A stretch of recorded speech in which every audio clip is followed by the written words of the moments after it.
আসসালামু আলাইকুম। আমি আজকে বানাবো বাটার ছাড়া কিভাবে সয়াবিন তেল দিয়ে হোয়াইট সস বানাতে হয়। তার জন্য আমি নিয়ে নিয়েছি হাফ কাপ সয়াবিন তেল, নিয়ে নিয়েছি ময়দা, নিয়ে নিয়েছি একটা পেঁয়াজের ভিতরে তিনটা যে এটা কি বলে লং গেঁথে নিয়েছি, এবং এখানে নিয়ে নিয়েছি দুধ 1 পোয়া মানে 250 গ্রাম, আগে থেকে জাল দিয়ে ঠান্ডা করে নিয়েছি। এখন এটা ময়দাটা দিয়ে দেবো তেলের মধ্যে। কাঁচা গন্ধটা যেন না থাকে সেই জন্য একটু ভেজে নেব।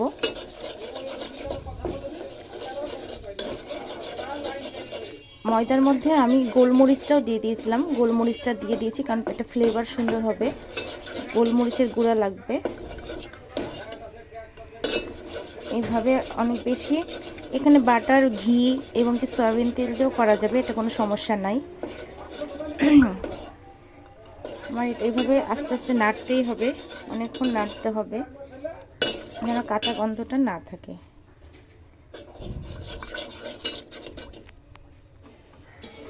এরপর আমি দিব দুধ, তবে অল্প একটু আগে দিব, দেওয়ার পর এটা নেড়ে নেব। নেড়ে এটাকে ভালো করে মিশাতে হবে, একটা দলা পেকে যাবে, ঘন হয়ে যাবে আগেই। এরপর সবগুলো দুধ ঢেলে দিব। এরপর আমি যে পেঁয়াজটা রেখেছিলাম এটা দিয়ে দিব।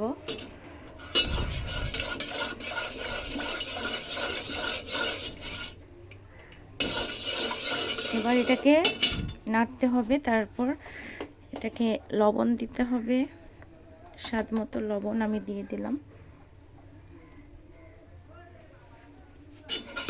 এবার এটাকে নাড়তে হবে। এখানে আমি চিনি দিব, 2 টেবিল চামচ চিনি দিয়ে দিলাম। আবারও নাড়তে হবে, জালটা একটু কমাই দিয়েছিলাম, বাড়াই দিলাম।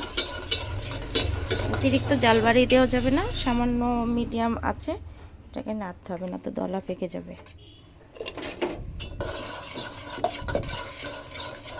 আমরা যে কোনো ফাস্টফুডের দোকানে এই সস খেয়ে থাকি, কিন্তু অনেকে আমরা জানি না যে এটা কীভাবে বানাই বা কী দিয়ে বানাই, এটা আমরা জানি না। কিন্তু আজকে আমি দেখাবো যে এটা খুবই সহজে বানানো যায়, এটা কোনো ব্যাপারই না, এটা বাড়িতে বসেও বানানো যাবে। আমি এটা বানালাম কারণ আজকে আমি পাস্তা করব। ফুটবে এখন। আলহামদুলিল্লাহ হয়ে গেছে আমার হোয়াইট সস পাস্তা, না সরি হোয়াইট সস হয়ে গেছে। এটা আমি এখন তুলে ফেলবো। কত সুন্দর হয়ে গেছে হোয়াইট সসটা।